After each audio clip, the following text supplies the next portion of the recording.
Going the distance with local sports. This is the X Sports Network.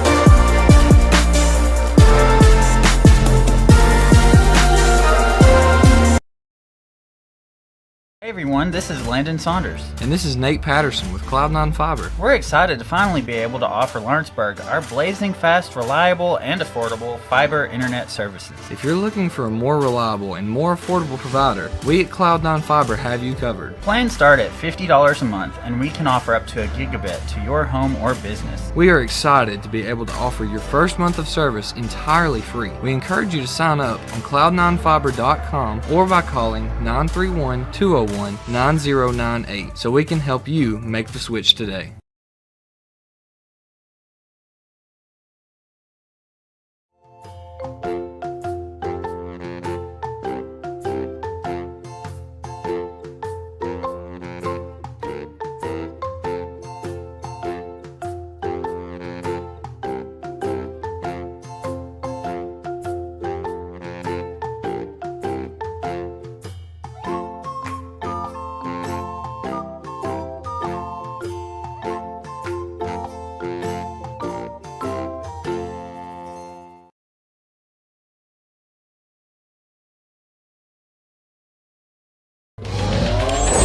Going the distance with local sports.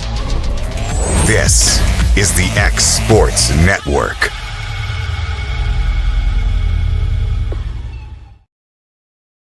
Happy Monday, everybody. Welcome into this episode of the SEC Tailgate. Michael Marks, Hayden Burks, where we keep you up to date on everything going on around the SEC.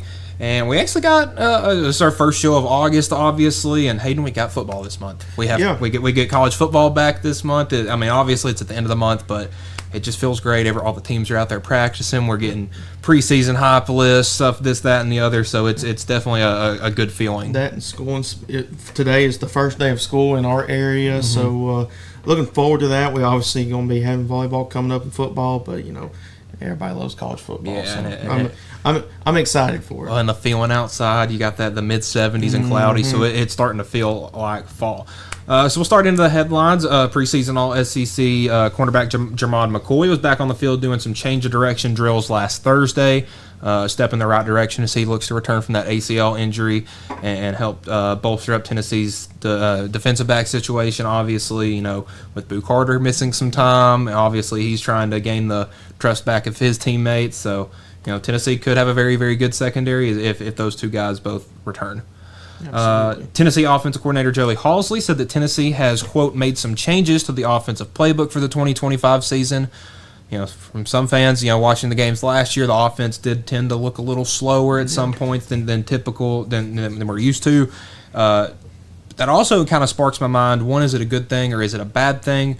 But made some changes makes me think that they're leaning towards Joey Aguilar with quarterback because. Well, especially, I don't know if you saw, but the video of the blurred quarterback throwing that pick. So, I think the guys, it's got to be Joey, in my opinion, just because he's got experience. I mean, I know. I think they're valuing on-field experience more than experience with the team because you look, Merklinger has took a couple of snaps in games last year. Looked pretty good in the spring game. George McIntyre, early enrollee, but he's never stepped on a field of a real game. The only person that really has a start in any level of college football is Joey Aguilar. You just got to earn your stripes. That's what it is. Yeah. Former Tennessee head coach and Alabama analyst Derek Dooley announces his bid for the U.S. Senate in the state of Georgia.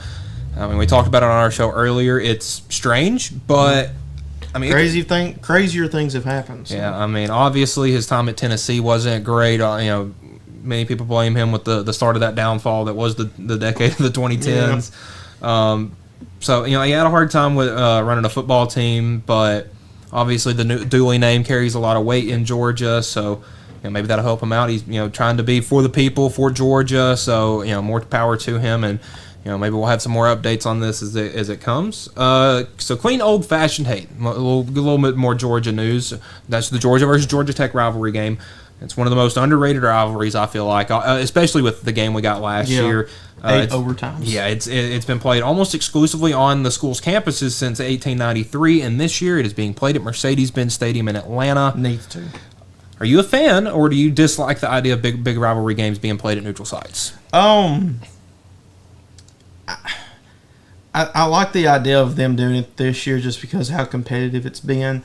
I don't want them to really get away from it, just get away from that home field advantage. But I will say both fan bases are going to show it to Atlanta for that team. So I'm not all the way for it, but I'm not all the way against it either. So we'll just have to see how it turns out. I mean, obviously you like the home field, but then again, I think both teams are going to show up for their team in that game. Yeah, I am, and thinking Alabama Auburn used to be played at Legion Field in Birmingham. Tennessee and Alabama had some games there, but it just would feel weird like watching a Tennessee Alabama game. It's got like the Titans new stadium in Nashville. See for that example. one? That one right there. That one needs to be, Alabama or Tennessee. Yeah, the Georgia Tech and Georgia. I think that's better just because they're two. In-state team rivalries, that rivalry week and stuff like that. Well, look up how long Florida and Georgia have been has been at a neutral site, because I know they used to play those on campus. I think that Florida rivalries need to they could probably do that, but like Tennessee or Florida or Tennessee Alabama, that doesn't need to be. Oh wow. 1933, so they have only played elsewhere a couple of times just because of stadium renovations, and actually one of those will be, I believe, this upcoming year. But I mean, obviously, we there are some games that are meant for neutral sites and other games that aren't. I hope, again, like you're saying, I hope this doesn't become an annual thing, but maybe like at Georgia Tech one year, at Georgia the next, at Mercedes-Benz. You mix it up a little bit. So a lot of people not happy with it. I think Tennessee, Tennessee, Vanderbilt, and maybe the new Nashville stadium. When that gets finished, who knows how? Because that could be really cool. And obviously, Tennessee and Tennessee State are looking to have a game soon in Knoxville, and in Nashville for that stadium. So. Could be really, really cool. The top player out of the state of Utah made his commitment on Friday to the University of Tennessee. The 4-star is the second-ranked athlete in the nation and joins Tennessee's top 12 recruiting class. That was a big pickup. Tennessee's got 2 of the top 3 athletes in the state or in the nation, so bolstering up that recruiting class even more. Some stuff from today. On3 has reported that the NCAA voted not to expand March Madness past 68 teams for the 2025-26 season. There were talks, Hayden, of potentially moving to 72 or 76 teams in the near future, but it appears, for now, that we're sticking at 68 teams. It's not the time, in my opinion. Obviously, and this is again pretty much the same thing what we talked about on Exports Today, but it would feel wrong just because of we've seen the SEC and the Big Ten kind of take over in at least basketball and football with just how many teams they have and how tough their conferences may or may not be, and their schedules and their records may not be indicative of how good the teams are. But I think my argument earlier on our show was that if you expand it too much more, it's going to make it's going to almost open up a way for teams that don't deserve to be in there at all. There you go. That's a good way to say it. I was going to say undeserving teams to make it, because every year there's always this team should have made it, this team shouldn't have made it, this is the biggest travesty ever, and we have one every year. So I'm okay with keeping it 68. I personally think we should keep it there as long as possible. Because obviously I think the first 4 games that happened Tuesday and Wednesday in Dayton before, I think those are awesome. I think we should keep those, but I don't think it should be pushed any further, because obviously adding more teams, it's just going to be those bubble teams that we should have got in, and it's just going to open up the floodgates. Well, like I just remember Texas is one of those first 4 teams, and they went in and they everybody's like, "Ooh, wow, Texas made it! Wow, that was kind of crazy," because they were 14th in the SEC, I believe. And they go in and they play Xavier and they get killed. They got stomped. So, obviously, keeping it at 68 will prevent stuff like that from happening, because then you'll get like a North Carolina who's maybe not having a great year playing like an Indiana who's having a good year, and maybe that team didn't deserve to make favoritism. Yeah, and obviously, because I believe it was this year when North Carolina made it in, and everybody was mad about it because they're like their president or athletic director or something like that was on the board. Yeah. And it looked bad, and everybody thought Indiana should have made it, and they didn't make it. So definitely very interesting there. We got the first coaches poll, the USA Today coaches poll for college football today. And Texas 1, Ohio State 2, Penn State 3, Georgia 4, Notre Dame 5, Alabama's at 8. We got Tennessee at 18. Ole Miss at 15. I believe they were 15 or 16.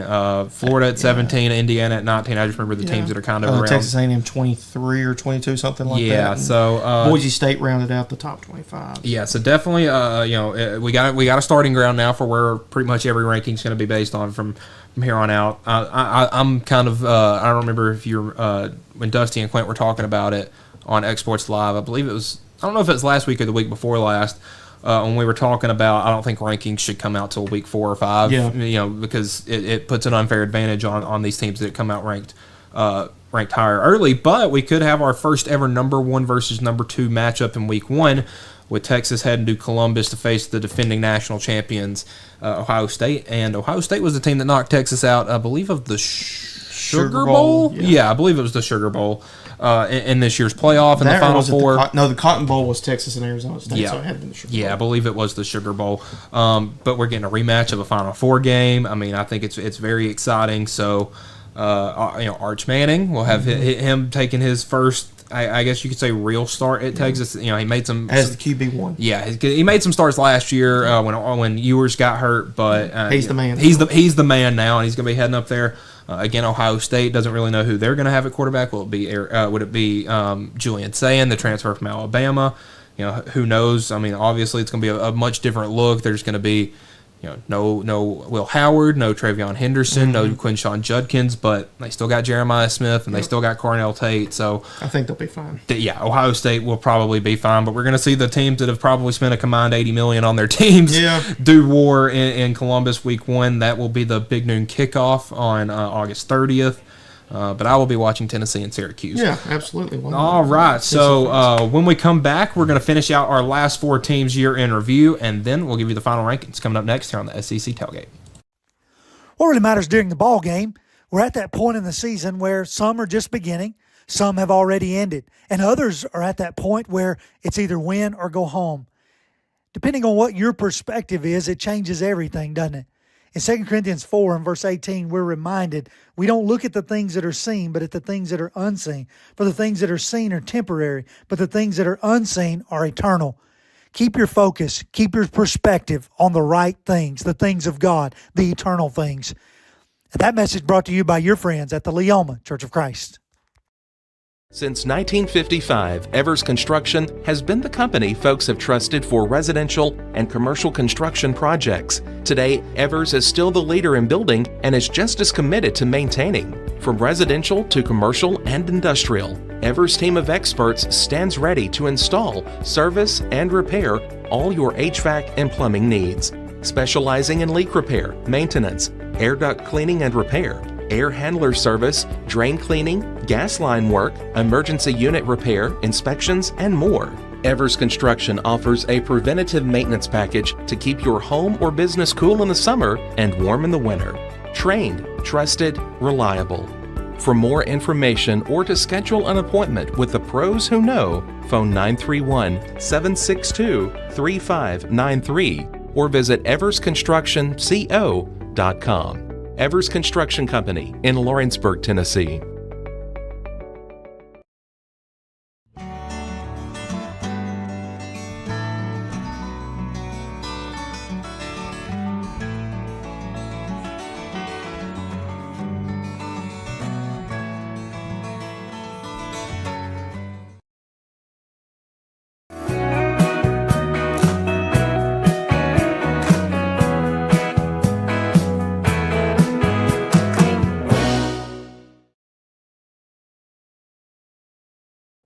Welcome to the newly remodeled Brass Lantern. For over 30 years, we've been serving delicious food to excellent people.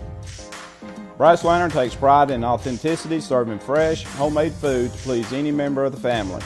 From mouth-watering to one-of-a-kind steaks served with gourmet marinade, to salad with our signature honey mustard dressing, specialty fruit tea, drafts, and much more. Our food is always prepared daily. Whether you come in with friends or family, you'll appreciate that fresh is better.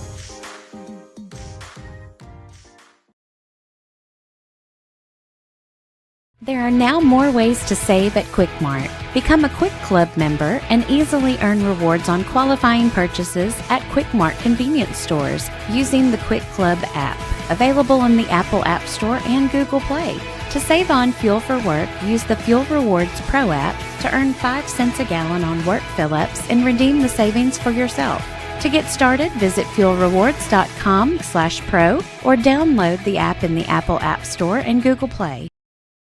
Want to take the next steps in taking care of your health? Tennessee Valley Allergy Services can make your goals a reality. Their team of doctors, nurses, and medical professionals are dedicated to providing allergy care and treatment, such as drops and shots, to fit your exact needs. Their expert services are for anyone ages 2 and older. Whether you struggle with environmental or food allergies, they've got you covered. Discover a better you at Tennessee Valley Allergy Services, located right next to the Zaxby's in Lawrenceburg. Book online or call 931-325-0757 to schedule your appointment today.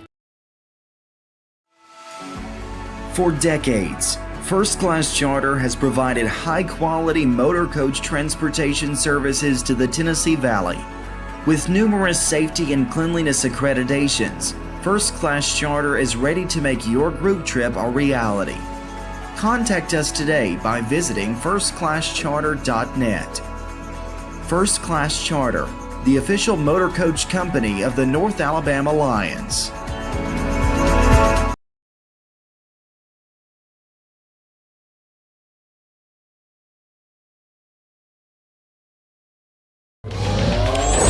Going the distance with local sports. This is the X Sports Network.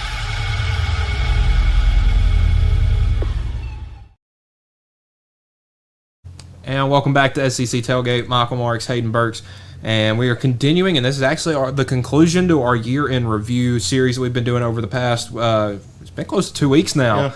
Yeah. So pretty much we are going through all 16 SEC teams top to bottom in alphabetical order, and we are pretty much looking at how they did in football, men's and women's basketball, baseball and softball, judging how they did based on expectations, and then I have a couple of bonus stipulations such as where you finished in the rankings, what was your best win, how far did you make it in the postseason. So we are finishing that up, and we'll start off with the Oklahoma Sooners. 6-7 in football, 2-6 in conference play. Bowl loss to Navy. Were unranked in the final AP poll. Had that big win against Alabama, but not really too great of a year for Oklahoma overall in football. I gave them a D. Yeah, I'm just with because with what they're expected to do in football every year. Now they were predicted 8th, finished 13th. So obviously their expectations were middle of the road, and they finished close to the bottom of the pack. Now obviously they had a bunch of injury issues. Jackson Arnold did not perform. Yeah. Quarterback play was not where it needs to be. But Oklahoma seems to be really excited with Jaden Ott from Cal, and then John Mateer from Washington State. Yeah. So they're big on those guys. So obviously have some big expectations this year. We'll go on to men's basketball. Went 20-14, 6-12. In conference play, lost in the first round of the NCAA tournament to UConn. Finished unranked. Their best win was a 6-point win at Mississippi State, who was ranked 21st at the time. They finished 14th in the SEC. I gave them a C rating just because, I mean, we've seen Oklahoma make a Final Four with Buddy Hield and be really good. But and even though they had a Jeremiah Fears, I feel like college basketball, and especially the SEC this year, it wasn't a league where you could have just that one NBA prospect kind of guy and be fine. We obviously we'll see that with Texas coming up next. That one NBA guy, it doesn't matter if he's the number one pick in the draft. I mean, Duke wouldn't have been as good if it was just Cooper Flagg running the show. No, absolutely not. No. On to women's basketball, 27-8, 11-5 overall. Lost in the Sweet 16, also to UConn. Finished 11th in the final AP poll. Their best win, a 4-point win against Kentucky in the SEC tournament. Finished 5th in the conference. It was a great year for them. Obviously, I think they would have liked to make it a little further. I gave them a B. Yeah, no, they were right on with their prediction as a top 5 SEC team. I don't really think of Oklahoma and women's basketball together, but they proved me wrong this year. Yeah. They had a really good year, and obviously first year in this new conference, they seem to handle that very well. Baseball, on the other hand, 38-22, 14-16 in conference play. Lost in the Chapel Hill Regional to North Carolina. Finished unranked in the final D1 baseball poll. Best series win was against Vanderbilt, and they finished 12th in the conference. I gave them a C. They were predicted 11th, finished 12th. So obviously expectations weren't too high. Kyson Witherspoon, their ace, I thought had a phenomenal season, and is going to be a great MLB pitcher eventually when he gets the call up. On a softball now, I mean, everybody, when you think Oklahoma, and you used to think football, now you think softball. 52-9, 17-7 in conference play. Lost in the Women's College World Series to the two teams that made it to the finals. Finished third in the final USA Today softball poll, and their best win was a sweep against Texas in the regular season, and they won the SEC regular season. I know Oklahoma fans are going to say, well, this is a failure, but I'm sorry. I gave them a B. I got to give them an A. Just for the singular fact that is the expectation of Oklahoma is to win the national championship, and they had won 4 in a row coming into this year. Now, obviously, it was a much younger team than they're used to having. So I gave them a B just in the sense that Oklahoma fans were not happy with not winning the national championship. I'll give them an A just because it was still another successful season. All right, we're going to head to Austin for the Texas Longhorns, who had a great football season, 13-3 overall, went 7-1 in conference play, lost in the college football playoff semifinals to Ohio State, finished fourth in the final AP poll, had funny enough, their highest ranked win was against Michigan in week 2, 31-12, and they won the SEC regular season. I think it's hard to give them anything but an A. Yeah, just because it was a great year for Texas. They finally, since Sarkisian's been there, and really just the last 2 years, they're like, all right, Texas is back, and Quinn Ewers has done a great job, and they made it to the SEC championship game in their first year. They won a playoff game, probably shouldn't have, but won a playoff game almost. I mean, they were that fumble, that last drive away from potentially tying it up with Ohio State and sending that one to overtime maybe. So obviously, and they gave probably Ohio State a better fight than anybody in the playoff did. So obviously, a great year for Texas, and they're looking as high as ever for next year. Obviously, they lost a bunch, but they're bringing back even more. On to men's basketball, 23rd. Pardon, that was Texas A&M, we'll do next. Men's basketball, 19-16, so not the greatest year. 6-12 in conference play, lost in their first 4 games to Xavier. Finished unranked in the final AP poll. Their best win was a ranked win over number 13 Texas A&M, and they finished 13th in conference. Coming in, they had some pretty high expectations, similar to Oklahoma, where they were predicted middle of the pack, and they finished close to the back at 13th. I'm going to give them a B just because I think they were highly anticipated coming into the year with Trey Johnson and first year in the SEC, and they had a great start to non-conference play, but similar to some of these teams that we'll be looking at a little bit later, is they got in the conference play and things did not go well. Yeah, I got to go with the D. I look at Texas and it's kind of like what you say. You can't just have a Jeremiah Fears like one NBA prospect. They had Trey Johnson. I think he went to Washington with number 7 or 8th pick, something like that. With just the whole coaching drama and getting put out by Xavier and just really the up and downs, what was their best win? Against number 13 Texas A&M. They split with them in the regular season. So I just, like I said, it's got to be a D for Texas. I mean, obviously, we have Rick Barnes at Tennessee now. We know what he did at Texas and how high of a standard he set there, and how many wins he obviously got there. So the aspirations are high. Obviously, they kind of ran Shaka Smart out, and now they've run. I can't think of his name right now, but that obviously, their coach. So obviously, they have they'll have Sean Miller will be back in Texas. So. Exciting for him. On to women's basketball, a very, very good year for Texas. Obviously, 35-4, a very good year.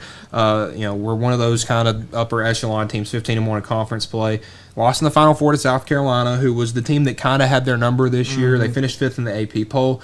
They got a win against South Carolina at home again in Texas, but again, they lost them in the Final Four. They lost to them in the regular season, lost to them in the SEC championship game. So really, South Carolina had their number, but I mean, all in all, I think it was a great year for Texas.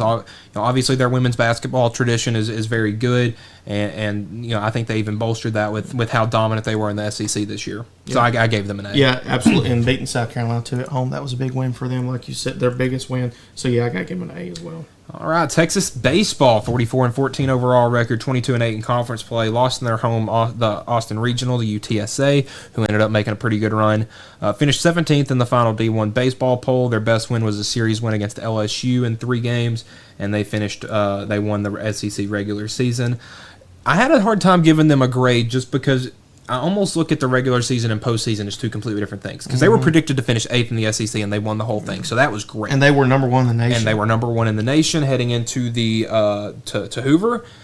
High aspirations. I had a couple of injuries that may have sort of derailed things. I gave them a B for the singular reason that they lost in their home regional. They were number 2 in the country. They had the number 2 overall seed, and you lose at home. Now, again, that UTSA team was really good, but if you're, and same word for Vanderbilt, if you're hosting a regional and you're that highly ranked, you can't lose, and if you do, it can't be to not the number 2 seed. Yeah, I mean, I gotta give them a B too. I mean, a lot of question marks coming into the season. We saw how good they started off in the regular season, then just kind of how poorly they finished off, losing in the quarter. Was it the quarter or semifinal? Tennessee at Hoover. That was the quarterfinals. Yes, and then Tennessee lost in the semis. But, I got to give them a B, too. Just kind of a wow factor to see Texas at number 1, especially, last year. Obviously, they brought in the Texas A&M coach from last year who went to the finals. But they weren't crazy hyped up early in the season. Yeah. I mean, it was like, okay, Texas, they'll be decent. Okay, they got Texas A&M coach from last year. And then they just didn't lose. Yeah. I mean, for a while, it just felt like they couldn't lose a series. On to softball, and we know what they did in that. 56-12 overall, 16-8 in conference. Won the national championship in that series against Texas Tech. First in the final poll. They had a series win at number 3 Florida. Finished 3rd in conference, but obviously the SEC in softball was so good this year. I mean, they were predicted to finish first, and they finished 3rd. So it felt a little weird for them not meeting expectations, so to speak. But, I mean, they won the national championship. There's nothing else to give them but an A. Yeah. I mean, you can't win the national championship and that not be an A. Obviously, they played the national championship against Oklahoma last year, had beaten them in the regular season, and then lost in the final. So glad to see them take that next step, into where they're, becoming one of the best softball programs in the country. On to the Fighting Texas Aggies, 8-5 in football, 5-3 in conference play. Lost in the Las Vegas Bowl to USC. They finished unranked in the final poll. Their best win was that big win against number 8 LSU, and they finished middle of the road 8th in the conference.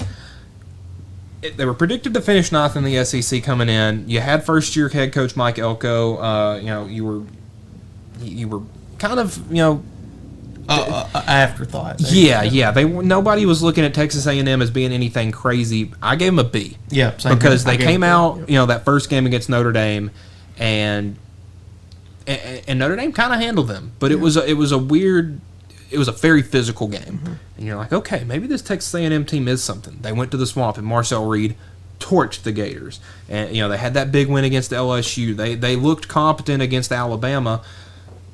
But, you had the slip up against South Carolina. You had the slip up against Auburn. So, a couple of games there where, you were looking at possibly making the SEC championship game all the way into the last game. If they would have beat Texas, they would have been in. So, obviously, I give them a B just because under first-year head coach Mike Elko, after, kind of the debacle that was the Jimbo Fisher experiment. I mean, they had a chance to win the SEC championship too with that last game against Texas. So very, very high aspirations for them. Men's basketball, another very good year under Buzz Williams while he was there. 23-11, 11-7 in conference. Lost in the second round of the NCAA tournament to a very good Michigan team. Finished 19th in the final AP poll. They had that win against number 1 Auburn later in the season. Finished 5th in the conference play. That was exactly where they were predicted to finish. So, they met expectations. I give them a B just for the fact that I think they wanted a little bit of a deeper run in the postseason just because of how well the season went. But obviously they had some injury issues. Wade Taylor wasn't the guy that they thought he could be. He just was not shooting the ball as well this year as he had been in previous years. So I give them a B. Yeah, same here. Give them a B. On to women's basketball, 10-19, 3-13 in conference play. Obviously, no postseason, no final ranking with that. Did have a ranked win against number 11 Kentucky, 61-55. One of the very few unranked versus ranked upsets in the SEC in women's basketball. And they finished last in conference. Gave them an F. Yeah, They weren't F. supposed to be good. They were predicted 13th, and they still weren't. and they still didn't meet those expectations. So obviously, going to give them an F. It's nobody goes to Texas A&M looking for women's basketball, but maybe that could change. Who knows? Baseball, 30-26 overall, 11-19. Close, but no postseason. Yep. Finished unranked, obviously, in the final polls. They had a series win at number 1 Tennessee, so that does look really good on their resume. They finished 14th in the SEC when they were preseason number 1. Yeah. I had a hard time giving them anything but an F. Yeah, exactly. I wanted to shed some light and say a D, but I got to. But they just started so rough just to start the season. They lost. I mean, there was one point where they had lost like 7 or 8 straight games early in the season while they were still ranked very high. Then you had some injury issues and some question marks about the coach. And then they came to Knoxville and had that series win against Tennessee. They won a couple of ranked series. You're like, okay, they might make the postseason. And then they got swept by Missouri at home. And then didn't do anything else after that. Missouri had 3 conference wins. They were all that weekend. So, F. On to softball. They were predicted to finish 48-11 overall, 16-7 at conference. Lost in the College Station Regional to Liberty. Finished 15th in the final USA Today softball poll. Their best series win was the last weekend of the series at number 2 Tennessee, and they finished second in conference. Obviously, they weren't predicted too high, 5th, but they finished second in conference.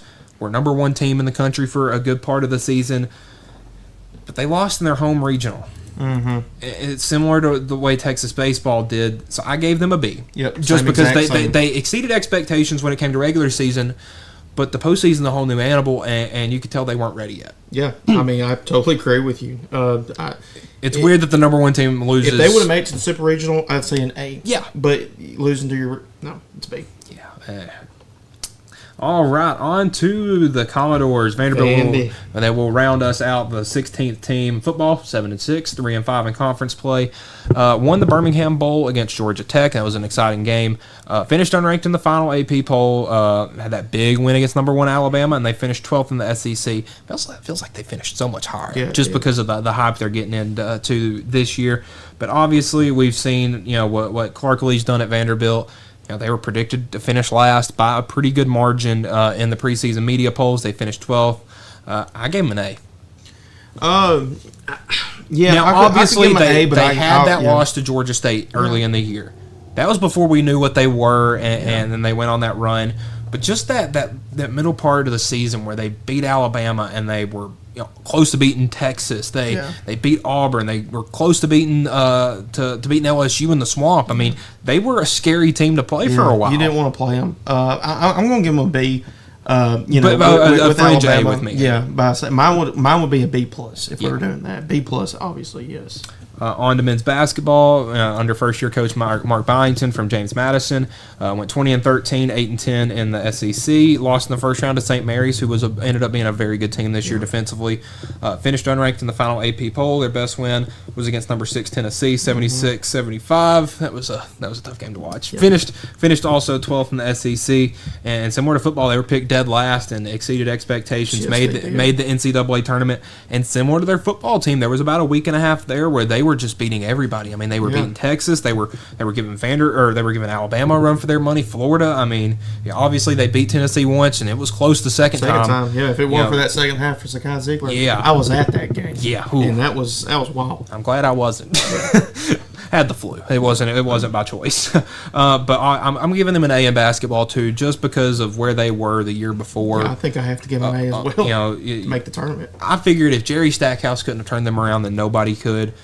Turns out maybe he just coaching wasn't his thing. But Mark Byington's done a great job. Obviously, brought in a bunch of guys from JMU with them. Had an exciting team. They lost some guys in the offseason, brought some more guys in. So year 2 definitely looking very bright in Nashville. Give him an A, yep. On to women's basketball, 22-11, 8-8 in conference play. Lost in the first round of the NCAA tournament to Oregon in overtime.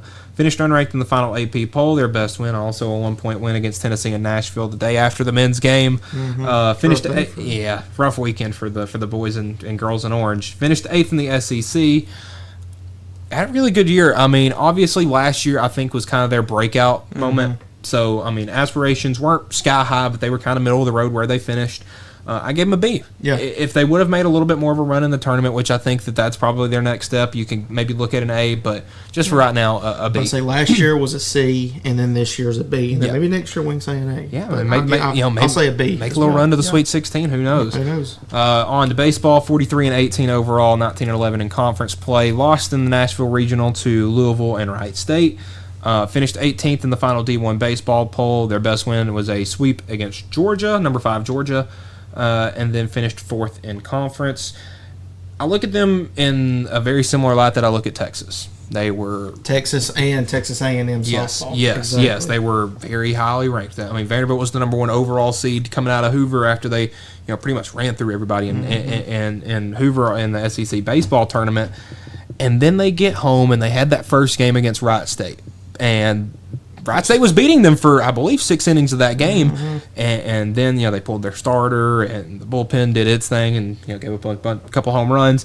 And you're like, man, that was kind of scary. Yeah. And then they had that late night game against Louisville the next night where they lost. You're like, oh, they'll bounce back, and then Wright State, they weren't missing that second punch they got at Vanderbilt. Now, obviously, Wright State ended up losing to Louisville, who I believe made it all the way to Omaha. Yeah, they made it to Omaha. Yeah, because they hosted that Super Regional against Arizona. Miami. Yeah, it was Miami. Yeah. So, again, if it was just the regular season, I'd give Vanderbilt an A. Obviously, they weren't predicted to be crazy high, but they ended up being pretty good there at the end. But losing in your home regional when you're the number 1 team in the country and not even making it to the championship, I got to give them a B. Yeah, same here. It's literally the exact same with Texas baseball and Texas A&M softball. So I got to give them a B. I want to give them a C, but I think that's too disrespectful for how good they were, especially in the SEC tournament. Yep, and obviously Vanderbilt knows softball program, so we can't rake them. NA. So not available. So coming up next, we are going to do our final rankings, which we are going to look at expectations, how they fare versus expectations, how they fared in their bonus points. I'll go over those when we get back, and then overall rankings when we come back on the SEC Tailgate here on the X Sports Network.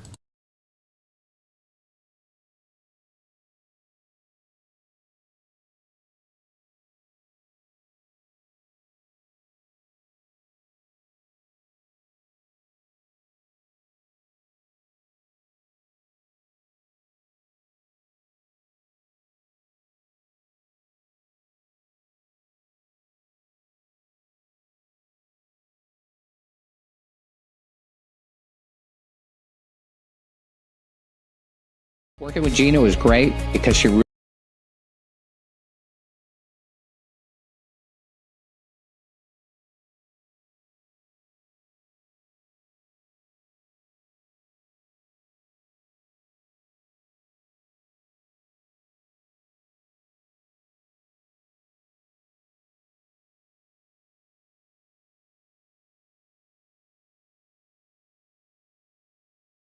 got a dent, a ding, a scratch.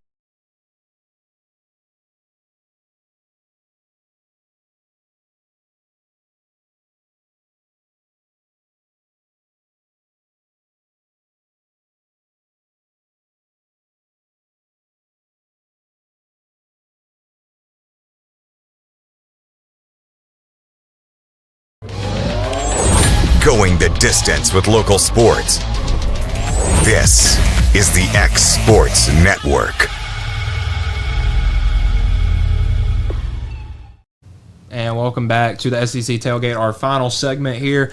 And we're wrapping up our first big series of the year with our year-end reviews. So final expectations, or final rankings, so based on expectations. So what we did is I looked at the preseason rankings for the SEC, where they were picked in the media polls and stuff like that, versus where they actually finished. And so pretty much, say you were, I'll just look at Oklahoma football, for example, because that's what's right in front of me. They were predicted to finish 8th. They finished 13th. That's -5. Mm-hmm. But say for Vanderbilt football, predicted 16th, finished 12th. That's a +4. So pretty much positive number is you finished above rankings, close to zeros. You were about even with rankings, and then the lower the number, the less you met expectations. So number 1 is Vanderbilt with +13. I mean, obviously, they're at that point now where everybody kind of expects them to just finish last. Yeah. So anytime they have a good year, it's going to look really good, like they killed expectations. South Carolina at number 3, or pardon, Ole Miss at number 2 with 10, South Carolina at number 3 with 9, and then we get a bit of a drop-off. We have Arkansas at number 4 with 4, 2 teams tied for 5th with 2, Texas and Mississippi State, 2 teams tied at for 7th with 0, Alabama and Auburn. Probably would have either one of those teams would have rather been tied with someone else. Yeah. Georgia and Missouri tied at 9th with -1. Kentucky at 11th with -3. Tennessee and Florida tied in 12th at -5. Oklahoma in 14th with -6. LSU -7 and 15th, and then A&M in 16th -12. And I feel really bad for Texas A&M because their baseball predicted first, finished 14th. That was literally the difference right there from them being middle of the road to last place. It's a blessing and a curse if you're like the lower tier. I mean, obviously, because you look at Tennessee and Florida, the expectation is so high. Well, I mean, so you look at these last 5 teams: Tennessee, Florida, Oklahoma, LSU, A&M. All have really high expectations in almost every sport. Yeah. Then you look at Vanderbilt. Expectations aren't crazy high. South Carolina's weren't. Arkansas's weren't. Mississippi State's weren't. What was the difference for Tennessee again? What was it? The women's basketball? Or was it football? I know it wasn't. Basketball was. Maybe it was Tennessee baseball. I think it was the baseball that was the big kicker. It was like predicted second and finished like 7th, I think. So I think that was the difference between a negative number and 0 for them. Because what they finished in the final poll? Like 12th, I believe, 12th, or 13th. I'll take it. And now on to the bonuses. So pretty much our bonus point scale, how it works is we felt like the expectations weren't a valid ranking of things. And obviously these aren't like how we rank teams. These are just the ratings based on this. So bonus points. You get 1 point if you beat a ranked team, 2 points if that team was in the top 10, 3 points if that team was in the top 5. For postseason, if you made the postseason, which is in any sport, made a bowl game, if you made the NCAA tournament, if you made a regional in baseball, you got a point. If you made it to the college football playoff, if you made it to the Sweet 16, or if you made it to the Super Regional, that is 2 points. And then National Championship, 3 points. And then obviously your final ranking, if you're finished in the top 25, 1 point, top 10, 2 points, top 5, 3 points. And obviously we'll go through every sport. So in first place was Tennessee with 33. There you go. Obviously, 33 bonus points. 33 bonus points. Right. Yeah, so a lot there because you had a lot of big victories. Obviously, I don't have them all pulled up right in front of me right now, but obviously a bunch of big victories. Number 2, Texas with 31. Again, think that's very fair, very expected. And you look at some of these top teams, you're like, okay, Tennessee was good in really everything. Texas was good in really everything. Ole Miss at number 3 with 27. They were pretty good in everything. I mean, I'm trying to think of their weakest sport this year because their softball team made it to Omaha or to Oklahoma City. Their baseball team hosted a regional. Their women's basketball team was very good, ranked at the end of the year. Their men's basketball team made the Sweet 16. Their football team was this close to making the playoffs. So a very good Ole Miss team. Tied for 4th with 24 points, Alabama and Arkansas, which was really surprising, but you look at Arkansas baseball and softball really, and that went over Tennessee in football because that was their only ranked win. Really helps kind of help them up there. Obviously, Alabama they're pretty good at everything. And it's in a similar boat to like Tennessee and Oklahoma and Texas. Florida at 6th with 22. Tied for 7th with 21, South Carolina and Georgia. And you're thinking, wow, but Georgia is just not really good at anything on the hardwood. No. And South Carolina, their women's basketball was really good. Their football team was really good this year, and softball was pretty good. Baseball wasn't great, but they had a big ranked series win. So little things like that count. LSU in 9th with 20, Oklahoma in 10th with 10th place with 19 points. Auburn and A&M tied at 11th with 17. Kentucky at 13th with 16 points. Vanderbilt in 14th place with 14 points. Mississippi State in 15th with 11 points. And Missouri rounded up the back end with 8 bonus points. And I'm surprised Vanderbilt wasn't a little lower just because when it came to the bonus points and the rankings and stuff like that, they don't have a softball team. Yeah. So that's one less team to kind of help them out. If they had a softball team, throw 3 or 4 more points up there, they're top 10. Yeah, absolutely. All right, so back to and now the overall rankings. This is pretty much just adding together your expectations versus your bonuses and seeing what we got. So in first place, Ole Miss. Okay. They met expectations. They exceeded expectations, and they had some big wins this year. So congratulations, Ole Miss. You are our year in review champion, so to speak. In second place, you got Texas with 33. In third place, South Carolina with 30. Tied in fourth with 28, Tennessee and Arkansas. In sixth place, Vanderbilt with 27. In seventh place, Alabama with 24. In eighth place, Georgia with 20 points. Tied for ninth, you have Florida and Auburn with 17. And then a four-way tie in 11th place, LSU, Oklahoma, Kentucky, Mississippi State, all with 13. Texas number 15, Missouri with 7, and Texas A&M with 5. So our year one winner, Ole Miss, obviously. So they will give them the little crown or so for this year. In last place, Texas A&M. Just obviously not a great year for the Aggies. And when we talked about it, football was good, men's basketball was good. But man, baseball killed them. Yeah, baseball killed them, and that was the big thing because obviously, women's basketball wasn't giving you a lot of bonus points. Surprisingly, football and baseball had the same amount of points, but that was because really their only point was from that win against Tennessee. Without that, they're probably maybe 2 points, maybe only 1 point. But baseball really was the killer for that one.